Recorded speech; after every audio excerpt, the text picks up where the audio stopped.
Alexandra, congratulations on your. I'm not even saying new victory, another gold medal and another title.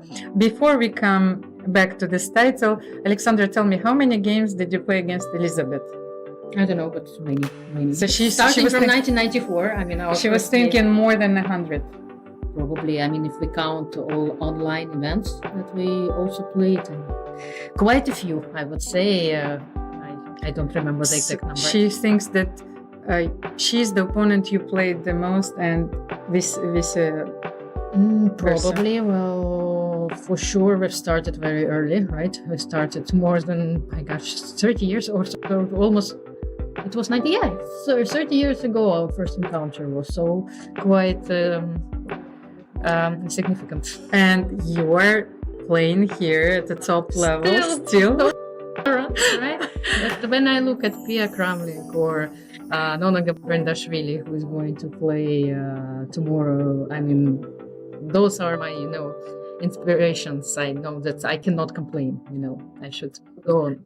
Alexandra, you are such an inspiration for so many generations, but as I can see, you're also maybe their style guru, Yeah, well, chess obsessed. Yes, chess obsessed. Sure. You our audience doesn't see this show that you have a very nice yes. No, because I wanted to wear today a chess tie. I also have a chess tie, but my husband said that it's too much, so I decided that the chess bow is not too much.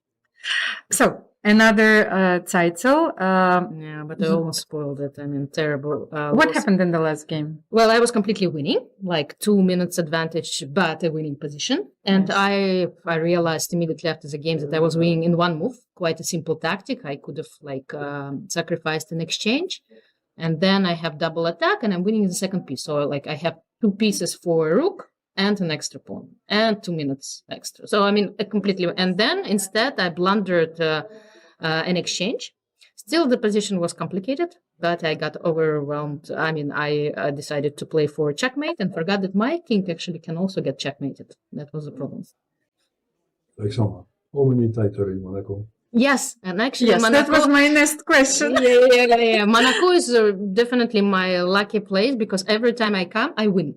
So the Grand Prix? No, first. The Rapid, the first Blitz? It was the European Blitz Championship. I won. What was it? 2017? Yes. Right. Okay. I didn't win the first Grand Prix that we played. But then in 2019. But then in 2019, I won 3 in a row. I did a hat trick here, which is so I started with Blitz, then Rapid, and then Grand Prix, of course I didn't expect at all.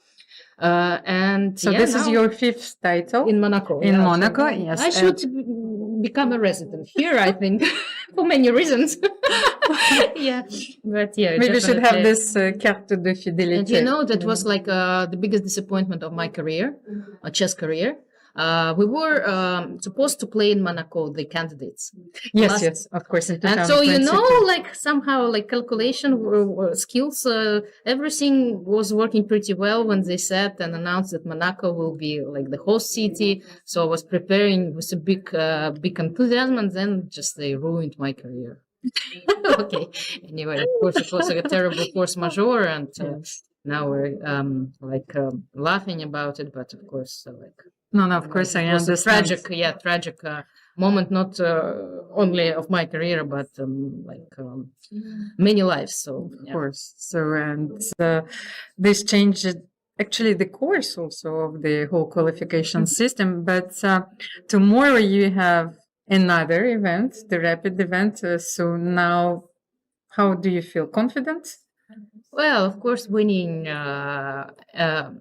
the championship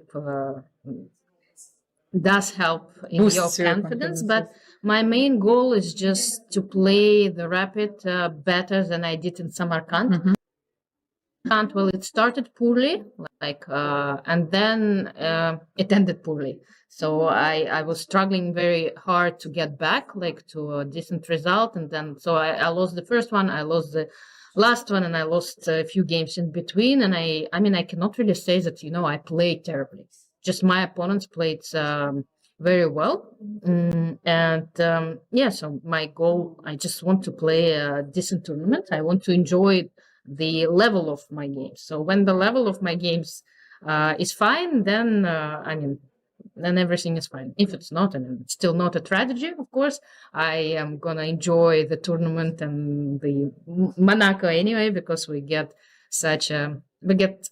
here we get spoiled a little bit with the conditions. And of course, I need to praise Jean-Michel for his work for so many years. He's been doing, something incredible for women's chess in Europe. I think he is one of the biggest promoter in Europe, and I don't know where would we be without him.